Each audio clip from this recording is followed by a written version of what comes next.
Hello and welcome dear students. तो बच्चों, आपका काउंसलिंग फेज जो है वो फाइनली धीरे धीरे एंडिंग की तरफ आ रहा है and you are all now moving towards the next stage and that is college reporting. तो दोस्तों, आज की इस वीडियो में हम इसी मैटर पे बात करने वाले हैं कि जो आपका फिजिकल रिपोर्टिंग होगा कॉलेज में, उसमें आपको कौन कौन से डॉक्यूमेंट्स की रिक्वायरमेंट आने वाली। गाइस, ये जो स्टेज होता है ना, जहां पे काफी सारा डॉक्यूमेंटेशन, काफी सारी फॉर्मेलिटीज आपको करनी होती है कॉलेज में।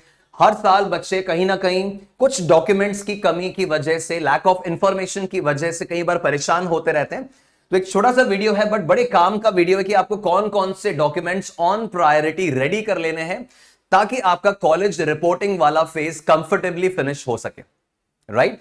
तो गाइस, सबसे पहले तो in case you are not subscribe to the channel, तो आप चैनल पे सब्सक्राइब रहे, बिकॉज हमारे काउंसलिंग से रिलेटेड जो अब फाइनल डिटेल्स हैं आने वाले डेज में, तो वो मैं आपसे शेयर करने वाला हूं। एंड अलोंग विद दैट जब आप कॉलेज में चले जाएंगे तो ऐसे काफी सारे पॉइंट्स एंड गाइडलाइंस हैं गाइस कि आप फर्स्ट ईयर को कैसे एक यूटिलिटी वाला ईयर बना सकते हैं, कब से आपको कोडिंग करना शुरू कर देना चाहिए, कौन से प्लेटफॉर्म्स को आप यूज कर सकते हो, इंटर्नशिप्स के लिए आपको क्या करना चाहिए, हायर स्टडीज में जाना चाह रहे हो तो क्या आपको क्या करना होगा। ऐसे काफी सारे सेगमेंट्स हैं जो मैं टाइम टू टाइम आपके साथ शेयर करता रहूंगा और कॉलेज में जाने के बाद भी ये मैटर्स डेफिनेटली आपके लिए हेल्पफुल रहेंगे। सही? So make sure you remain subscribe to the channel. Right? तो स्ट्रेट अवे बात स्टार्ट करते हैं। देखो, जिन डॉक्यूमेंट्स की आपको रिक्वायरमेंट आनी है, अगर आप IITs, NITs, triple ITs, private colleges जो जेई मेन का स्कोर लेते हैं, या मान लो जेई मेन का स्कोर नहीं भी लेते हैं, हर तरह के कॉलेज में मोर और लेस सिमिलर टाइप के डॉक्यूमेंट्स ही यूज में आते हैं। तो सबसे पहला जो डॉक्यूमेंट है दैट इज योर एडमिशन या सीट अलॉटमेंट लेटर।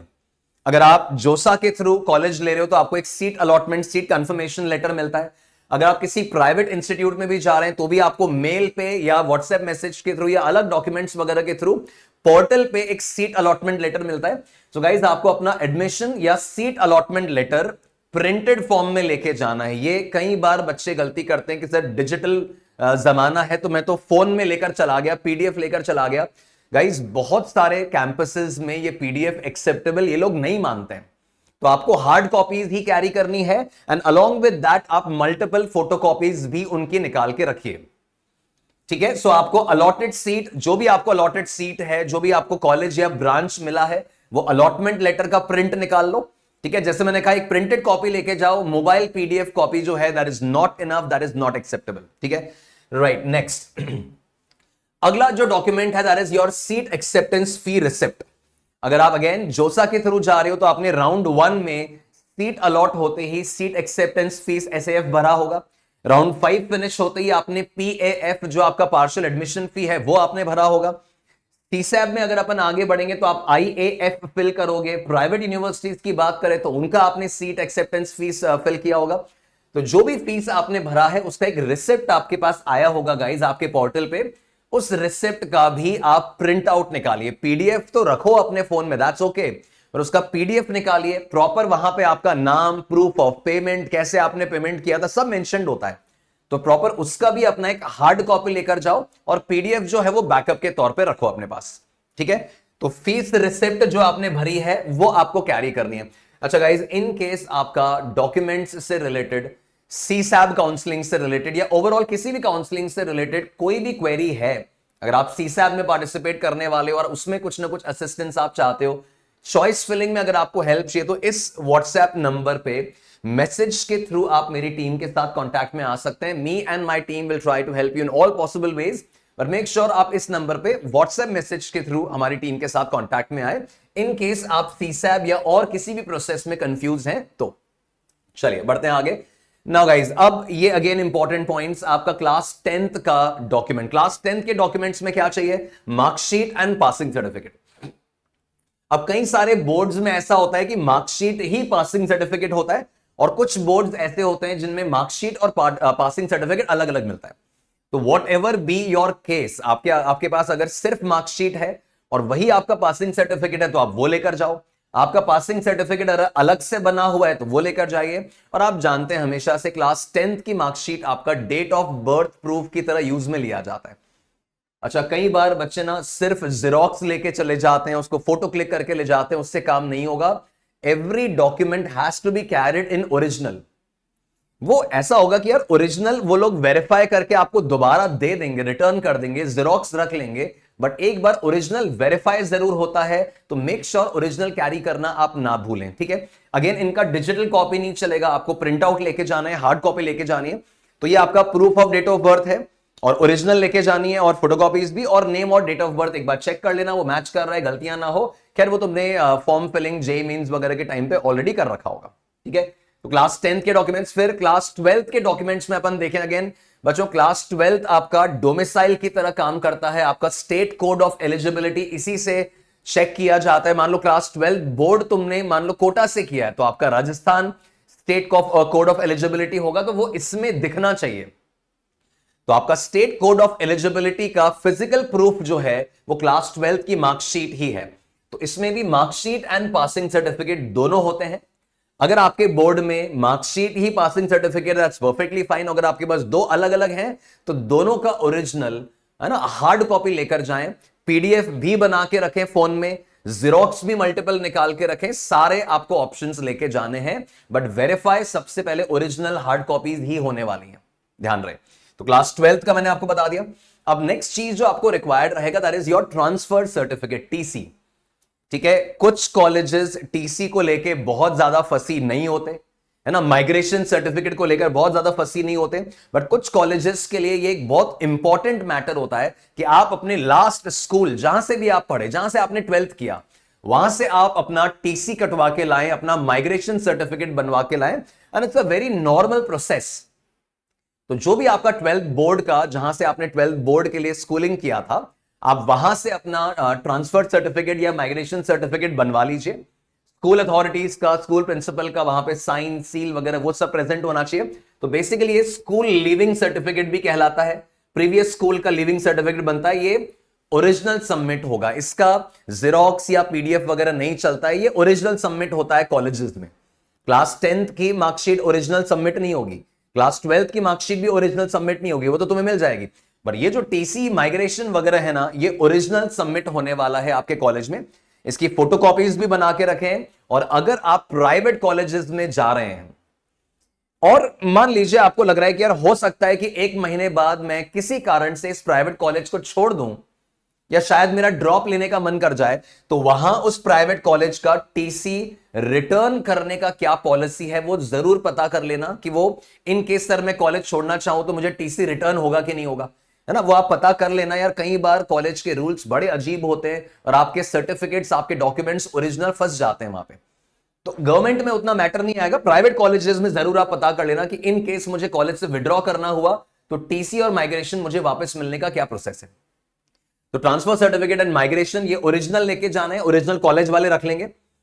फिर नेक्स्ट आता है योर कैरेक्टर सर्टिफिकेट। गाइज ये अगेन आपका स्कूल इशू करता है, जहां से आपने क्लास 12th पास किया है, वो एक कैरेक्टर सर्टिफिकेट यहां पे इशू करेंगे। कैरेक्टर सर्टिफिकेट वगैरह बड़ा फॉर्मल सा और कॉमन डॉक्यूमेंट है, जो बेसिकली आपका एक कैरेक्टर सर्टिफिकेशन प्रोवाइड करते हैं। जैसे अगेन स्कूल का सील, साइन वगैरह होता है प्रिंसिपल वगैरह का, और ये ओरिजिनल ही रिक्वायर्ड होगा, ये ओरिजिनल ही रिक्वायर्ड होगा।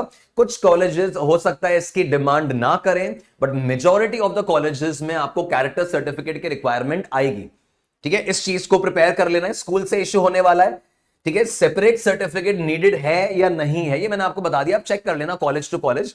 कुछ केसेस में माइग्रेशन को ही कैरेक्टर के साथ मर्ज कर दिया जाता है, कुछ केसेस में कैरेक्टर अलग से बनाते हैं। तो आपको स्कूल से वेरीफाई करना है, और कॉलेज जिसमें आप जाने वाले हो उनसे भी आपको वेरीफाई करना है कि वो कैरेक्टर सर्टिफिकेट अलग से मांग रहे हैं कि नहीं मांग रहे हैं। बट बेसिकली जैसा मैंने कहा, ये ओरिजिनल सबमिट होता है, और कई बार इस सर्टिफिकेट की कमी की वजह से एडमिशन प्रोसेस डिले हो जाते हैं बच्चों के। तो कैरेक्टर सर्टिफिकेट अरेंज करना है गाइस।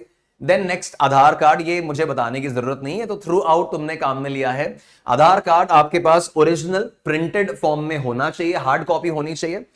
फोन में इसका पीडीएफ आप कैरी करो, डिजी लॉकर से आपकी जो लॉगिन वगैरह है वो प्रॉपर होनी चाहिए, है ना, और मोबाइल नंबर आपका लिंक्ड होना चाहिए। आई थिंक ये काम आप ऑलरेडी कर चुके होंगे जेई मेन एग्जामिनेशन के टाइम पे या बाकी एग्जाम्स के टाइम पे, और इन केस नहीं हुआ है किसी भी कारण से तो ये कर लो कि आधार से आपका मोबाइल नंबर लिंक्ड है, डिजी लॉकर पे सारी कॉपीज आपने रेडी रख रखी हैं अपने सर्टिफिकेट्स की, आपके पास ओरिजिनल और फोटोकॉपीज भी हैं, और आपके पास फोन में पीडीएफ भी पड़ा हुआ है। यही आपका मेन आइडेंटिटी प्रूफ है, ये आप जानते हो अच्छे से, देन नेक्स्ट जो आपको रिक्वायर्ड रहेगा that is pan card. Now guys, ये एक कंपलसरी डॉक्यूमेंट नहीं है, बट ये मैं आपको एडवाइस करूंगा कि यार कॉलेज में जाने के बाद मोस्टली कॉलेजेस में, जैसे मुझे मेरा ध्यान है कि मैंने कॉलेज में जाने के बाद सबसे पहले शुरुआत वाले डेज में ही एक आपका बैंक अकाउंट ओपन कराया जाता है। ये मैक्सिमम कॉलेजेस का एक कॉमन प्रक्रिया है, कॉमन प्रोसीजर है कि कॉलेज के कैंपस में या आसपास जो एक बैंक है वहां पर आपका अकाउंट ओपन होता है।